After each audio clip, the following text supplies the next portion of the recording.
question number 1A. If CA and CI are the compound amount and compound interest of a sum P in T years at R% per annum respectively, write the relationships among the following variables. Okay.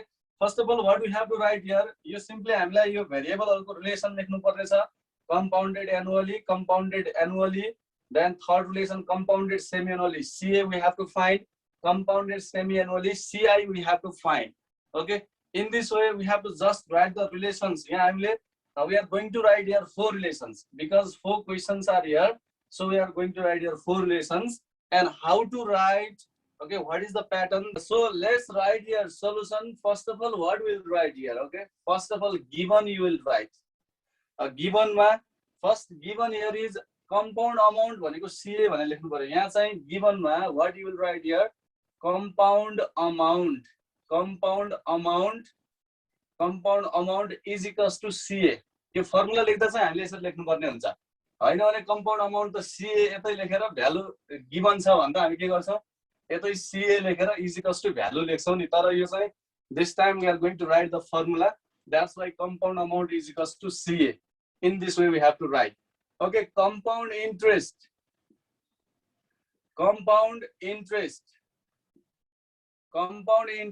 that is CI. Okay, compound interest means that is CI. Compound interest भनेको चाहिँ CI. Okay, sum भनेको चाहिँ P, sum भनेको principal हो है. CI and sum भनेको that is P. Okay, sum is P. Then time is also given here. Time is given here T. And rate of interest is also given. Rate of interest. Okay, rate of interest that is R%. जहिले पनि rate of interest भनेको के हुनु पर्छ त? Per annum मा हुनु पर्छ है. Rate of interest भनेको PA भनेर हुन्छ. यो भनेको per annum हो. वार्षिक हुन्छ भने थाहा भने वार्षिक भनेको yearly हुन्छ. Yearly है त. Rate of interest भनेको yearly हुन्छ. जस्तो 12% भनेको छ भने 12% per annum हो त्यो. Yearly rate of interest given हुन्छ है.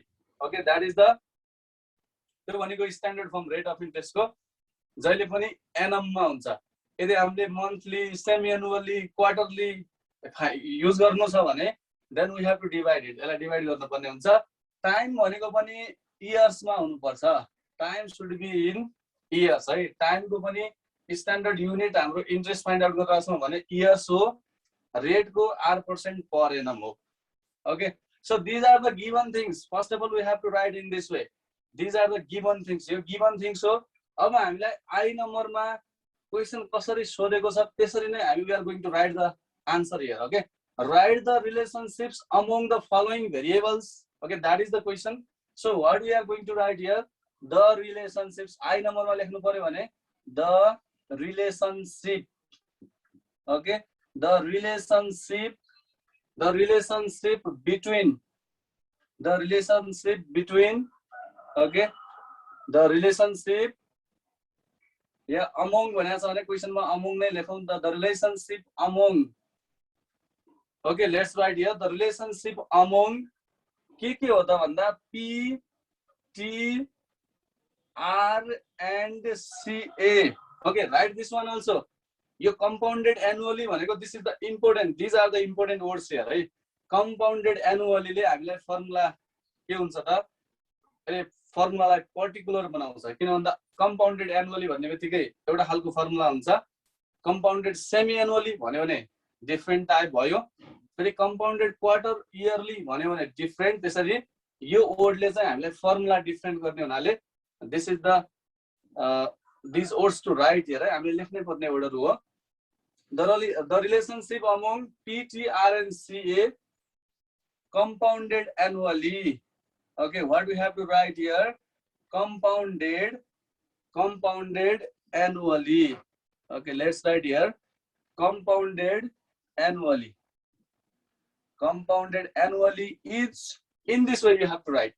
The relationship among P, T, R and CA compounded annually is अब direct formula लेख्ने हो. Compound amount को formula लेख्ने है. यसरी CA is equals to, okay, you know the formula. यो formula थाहा छ. Compounded annually को formula P bracket 1 plus R upon 100 power t. Okay, this is the relationship among P, T, R and CA compounded annually is CA is equals to P bracket 1 plus R by 100 power t. Okay, if you are asked the question in this way, then you have to write the answer in this way. Okay, answer यसरी लेख्नु पर्यो, then only you will get the 1 marks. 1 marks मा हामीलाई formula लेख्ने generally सोधिने question हो. That's why you need to know all the formulae. सबै फर्मुलाहरु थाहा हुनु पर्छ. Okay, so in this way I number I have completed here. अब to write other relation I am just going to make correction here. यसैमा simply correction गर्ने अब. जस्तो अब second मा के भनेको छ? In second number just I will write here I. Okay, I will write here I. The relationship among P, T, R, N. अब CA को ठाउँमा के लेख्नु पर्यो? CI. CI annually is. फर्मुलामा पनि त्यस्तो धेरै चेन्ज हुँदैन. यहाँ -1 लेख्नु पर्यो. यो P भन्दा just after the P we have to write here large bracket. Okay, this is the simple. यसरी हामीले चेन्ज गर्न मिल्छ. यसलाई हामीले compound interest हो यो. This is compound interest. Okay, compound interest is equals to P bracket 1 plus R by 100 power T minus 1. Okay, power T minus 1. Okay, this is the formula. For annually को formula हामीले लेख्यौं, त्यो पनि compound interest को formula लेख्यौं है. Okay, we have written here compound interest को formula annually. Okay, second one is also completed. हामीले second one complete गर्यौं है त. अब third मा के छ? Semi annually छ. That is the difference. So just write here I. Okay, हामीले I लेख्यौं. The relationship among P, T, R and CA. अब CI को ठाउँमा what we have to write here? CA. CA compounded just in front of annually we have to write here semi-annually. Okay, write here semi-annually. The relationship among P, T, R and CA compounded semi-annually is. अब CA लेख्नु पर्यो. Compound amount. अब के हुन्छ त यो large bracket हटाउनु पर्यो हामीले. Okay, अब किन भन्दा amount मा त large bracket हुँदैन. यदि single bracket हुन्छ -1 पनि हुँदैन. र यो अब semi-annually भएको हुनाले यहाँ 100 को ठाउँमा के हुन्छ? 200 हुन्छ. Okay, power T को ठाउँमा 2T हुन्छ. In this way we have written here the formula for compounded semi-annually. Compound amount compounded semi-annually. The relationship among P, T, R and CA compounded semi-annually is CA is equals to P bracket 1 plus R by 200 power 2T. Okay, just remember this formula. त्यही भएर मैले त्यसरी भनिरहेको छु है त. Time and again CA is equals to P bracket 1 plus R by 200 power 2T. Semi annually हो भने 2 सम्झिने. Semi annually मा 2 हुन्छ. 200 2T. 200 2T है त, यसरी सम्झिने. Okay, now third relation also we have written here. Now let's move to the fourth relation. Fourth relation हेरौ है त, IB. IB मा के छ? The relationship among P, T, R, N. अब A को ठाउँमा हामीले I लेख्ने compound amount को ठाउँमा compound interest. Okay, compound interest compounded semi-annually is in place of A write here I. Okay, let's write here I. I लेखौं. अब के चाहियो त हामीलाई? Okay, what we need? Now we need here large bracket. Okay, अब हामीलाई large bracket चाहियो र सँगसँगै -1 पछाडि त चाहियो. Okay, so remember जहिले पनि हामीलाई interest find out गर्नु छ भने -1 सम्झिने जुनसुकै फर्मुलामा पनि हुन्छ interest मा -1. Okay, so compound amount मा -1 हुँदैन, interest मा चाहिँ जहिले पनि -1 हुन्छ. In this way we have completed this है. यो हामीले complete गर्यौं. हामीलाई 4 relations were asked to write here and we have completed in this way. Simple, very simple है. Okay, I hope you understood. See question number 2, calculate the compound interest without using the formula. Without using the formula means here we have to find the compound interest without using the compound interest formula.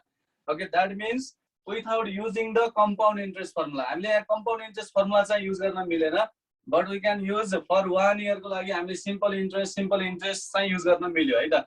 तर हामीले compound interest find out गर्नुपर्ने, compound interest को formula use नगरिकन. Okay, so let's solve it. यसलाई हामीले solve गरौँ. हामीलाई यो 3 years सम्मको compound interest कति हुन्छ त, that we are going to find here. Okay, so let's solve it. Here what is given here, let's write. Okay, यो गिभनमा हामी के लेखौँ भने गिभनमा principal is given here principal is equals to R 5000 अहिले हामीलाई सरी 15000 है हामीलाई नोटेसनमा गिभन छ त्यही भएर हामीले नोटेसनमै लेखिरहेछौँ है हामीलाई अब प्रिन्सिपल भनेर त्यसरी ओडमा दिएको भए हामीले त्यसरी नै लेख्नु पर्थ्यो just given here in PRS 15000 T is given here 3 years okay then a rate is given here 10% rate is given here 10% now we are going to find for the first year यहाँ 3 years भनेको छ we are going to find for the first year हेर है त for the first year को लागि के हुन्छ त फर्स्ट इयर को लागि प्रिन्सिपल विल बी सेम त्यही हो प्रिन्सिपल के हुन्छ त यु क्यान P1 भनेर लेखौँ नि त P1 भनेको RS 15000 okay P1 is RS 15000 अब टाइम थाहा पाइराख्ने है फर्स्ट इयर देखि सेकेन्ड इयर सम्मको ड्युरेसनको लागि टाइम भनेको 1 इयर हुन्छ because we are finding for the first year only first year को लागि फाइन्ड आउट गरिरहेको छौँ त्यही भएर टाइम भनेको 1 इयर हुन्छ है रेटमा चेन्ज आउने कुरो भएन रेट त अब ओके 1 इयर को लागि रेटको कुरामा चेन्ज आएन पर इयरमा रेट त 10% भइहाल्छ okay in this way for the first year principal we suppose here P1 time 1 year नै भयो let's find here simple interest अब हामी फाइन्ड आउट गरौँ नाउ इन्ट्रेस्ट फाइन्ड आउट गरौँ है त यो भनेको interest now interest I1 is equals to what is the formula here so interest I1 is equals to you know the formula P1 into T into R upon 100 okay P1 into T into R upon 100 so we can write here P1 means 15,000 into 1 into 10 divided by 100 okay simply what we have to cancel here 1 0 0 we can cancel this 0 we can cancel and we found here RS 1500 okay ल यहाँसम्म त clear नै छ होला यो interest I1 हो यो first year को लागि अब हामी let's calculate for the second year है यसरी इन्ट्रेस्ट I1 आइसक्यो हामीलाई 3 इयर्स सम्मको लागि will get here 3 interest now let's write here for the second year okay for the second year अब हामीले सेकेन्ड इयर को लागि क्याल्कुलेट गर्दै छौं for the second year what will be the principal अब यसलाई P2 भन्छ टाइम जति दिएको छ त्यसरी नै first year second year third year भन्दै जाने फोर्थ इयर फिफ्थ इयर है त यो टाइमले त्यति मात्रै हामीलाई डिटरमाइन गर्छ जस्तो 3 इयर छ भने हामीले फर्स्ट इयर अब सेकेन्ड इयर अनि थर्ड इयर सम्म जानुपर्छ अब 2 इयर्स मात्रै छ भने फर्स्ट इयर र सेकेन्ड इयर मात्रै गरेर अनि हामी सम गरिदिन्छौँ okay so for the second year यहाँ चाहिँ बुझ्नुपर्ने कुरा अब हेर्ने है कम्पाउन्ड इन्ट्रेस्टमा के हुन्छ भने प्रिन्सिपल चेन्ज हुँदै जान्छ न्यू प्रिन्सिपल बन्दै जान्छ है जस्तो यो अहिले P2 भनेको P1 plus I1 हुन्छ okay this is the important part of the compound इन्ट्रेस्टमा यसरी न्यू प्रिन्सिपल बन्छ किन भन्दा कम्पाउन्ड इन्ट्रेस्टमा इन्ट्रेस्टको पनि इन्ट्रेस्ट क्याल्कुलेट हुन्छ ओके त्यही भएर कम्पाउन्ड इन्ट्रेस्टमा हाम्रो प्रिन्सिपल कति थियो त 15000 यसमा फेरि हामीले 1500 एड गर्ने okay so will get here RS 16500 okay अब 15,000 मा प्लस 1500 एड गर्दा वी गट हियर 16,500 P2 थाहा भइसक्यो ओके अब P2 थाहा भयो टाइमको कुरा त 1 इयर नै हुन्छ किन भन्दा सेकेन्ड इयर को लागि मात्रै क्याल्कुलेसन गरिरहेका छौं हामी 1 इयर को क्याल्कुलेसन गरिरहेका छौं R भनेको पनि सेम हुन्छ 10%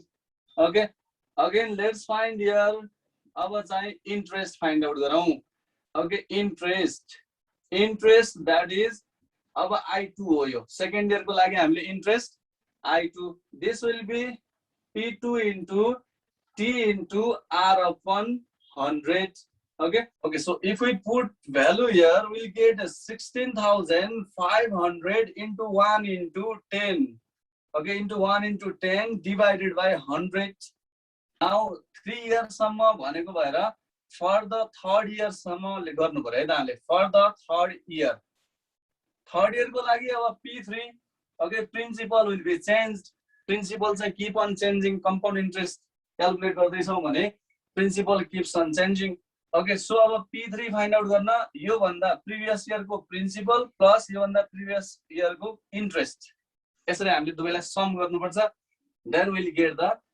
principal for the third year okay so here P2 is RS 16,500 okay plus यसमा RS 1650 लाई फेरि एड गर्नु पर्यो okay then we'll get here कति आउँछ त यसमा हामीले simply 16,000 मा 1,000 एड गर्यौं भने 17,000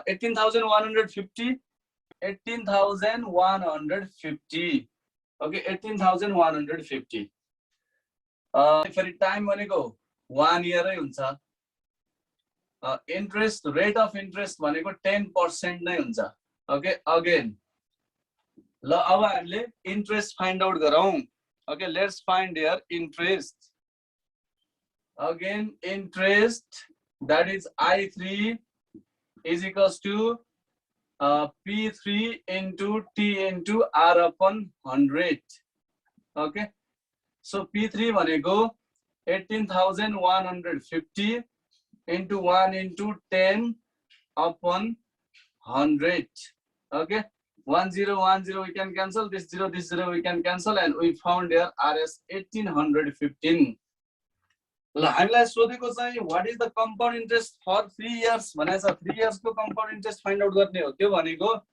ओके इन्ट्रेस्ट हो हामीले पढाएको छ नि कम्पाउन्ड इन्ट्रेस्ट को डेफिनेसनमै के छ त कम्पाउन्ड इन्ट्रेस्ट को मिनिङ के हुन्छ भने इन्ट्रेस्ट को पनि इन्ट्रेस्ट क्याल्कुलेट गर्नु पर्छ ओके जस्तो हाम्रो यो कम्पाउन्ड इन्ट्रेस्ट एनुअली हो अब कम्पाउन्ड इन्ट्रेस्ट हुनको लागि के हुनु पर्छ त त्यो इन्ट्रेस्टलाई प्रिन्सिपल सँग एड गर्नु पर्छ र त्यसको पनि इन्ट्रेस्ट क्याल्कुलेट गर्नु पर्छ ओके यो एउटा कम्पाउन्ड इन्ट्रेस्ट को कन्सेप्ट हो कम्पाउन्ड इन्ट्रेस्टमा जहिले पनि हामीले 1 इयर को प्रिन्सिपललाई इन्ट्रेस्ट सँग एड गरेर सेकेन्ड इयर को लागि प्रिन्सिपल बनाउनु पर्छ र त्यसको हामीले फेरि इन्ट्रेस्ट क्याल्कुलेट गर्नु पर्छ किन भन्दा जहिले पनि कम्पाउन्ड इन्ट्रेस्टमा प्रिन्सिपल थाहा पाइहाल्ने है टाइम अनुसार प्रिन्सिपल चेन्ज हुँदै जान्छ इयरली हो भने 1 इयर पछाडी चेन्ज हुन्छ ओके सेमी एनुअली हो भने 6 मन्थ पछाडी प्रिन्सिपल चेन्ज हुन्छ क्वार्टर इयरली हो भने 3 मन्थ पछाडी चेन्ज हुन्छ ओके मन्थली हो भने 1 मन्थ पछाडी प्रिन्सिपल चेन्ज हुन्छ त्यही भएर त कम्पाउन्ड इन्ट्रेस्ट को लागि प्रिन्सिपल कीप्स अन चेन्जिङ है त्यो कुरा थाहा भयो भने नाउ लेट्स गो अहेड यसमा चाहिँ हामीलाई इन्ट्रेस्ट I3 छ ओके देयरफोर यो इन्ट्रेस्ट फर 3 इयर्स हामीले क्याल्कुलेट गरिसक्यौं interest for okay 3 okay secondly कति थियो 1650 र थर्डली हामीले कति फाइन्ड आउट गर्यौं RS 1815 okay so let's calculate here यो सबैलाई हामीले सम गर्यौं भने कति आउँछ त ओके 4965 RS 4965 ओके यही कुरा हामीलाई सोधेको विथआउट युजिङ फर्मुला भनेको कम्पाउन्ड इन्ट्रेस्ट को फर्मुला युज नगरिकन हामीले कम्पाउन्ड इन्ट्रेस्ट फाइन्ड आउट गर्नुपर्ने हो okay hence the compound interest for 3 years यो हामीले इन्ट्रेस्ट फर 3 इयर्स भन्यो नि यो भनेको वास्तवमा कम्पाउन्ड इन्ट्रेस्ट हो hence the compound interest for 3 years compound interest for 3 years is RS 4,965 okay so in this way we completed this one यसरी हामीले without using formula पनि compound interest find out गर्न मिल्छ तर अबका क्वेशनहरुमा हामीले कहिले पनि यसरी सल्भ गर्दैनौं बुझिराख्ने है अब जति पनि क्वेशन छ नि त्यहाँ हामी डाइरेक्ट compound interest को फर्मुला युज गरेर फाइन्ड आउट गर्छौं हो यो यति गर्ने कुरा र यहाँ बुझिराख्ने है हामी ट्राई गर्नु यो यति गरेर 4965 आयो भने हामीले सिम्पली हाम्रो फर्मुलाले डाइरेक्ट दिन्छ है हाम्रो फर्मुला छ नि यो p bracket 1 + r upon 100 power t -1 हो यो फर्मुला लिएर राख्दिनु यहाँ सिम्पली p भनेको हाम्रो कति थियो 15,000 ओके 15,000 1 + r भनेको 10 upon 100 अनि पावर 3 -1 हो यो क्याल्कुलेट गरे पनि you will get there directly RS 4965 अब हामीले गर्नुपर्ने भनेको डाइरेक्ट के गर्छौं त फर्मुला युज गरेर गर्छौं यति धेरै त हाम्रो कन्सेप्टको लागि हामीले क्वेशन सल्भ गर्यौं तर अब हामीले गर्नुपर्ने क्वेशनमा every time we will use the formula यो फर्मुला युज गर्यौं भने पनि you will get the same answer है 4965 नै आउँछ otherwise you can check it है एकपल्ट ट्राई गर्नु यो चाहिँ हामीले फर्मुलाबाट डाइरेक्ट यसरी फाइन्ड आउट गर्न सक्छौं ओके सेम थिङ एउटै कुरा हो यो फर्मुला हाम्रो डाइरेक्टली के भयो त यही फर्ममा डेभलप भइसकेको छ फर्मुला हामीले यसरी सिम्पली गर्यौं भने पनि त्यही आउँछ ओके डाइरेक्ट फर्मुलाबाट गर्यौं भने पनि फर्मुला हाम्रो already it's converted in the form है त हामीलाई चाहिने फर्ममै कन्भर्टेड छ त्यही भएर डाइरेक्ट आन्सर आउँछ यसबाट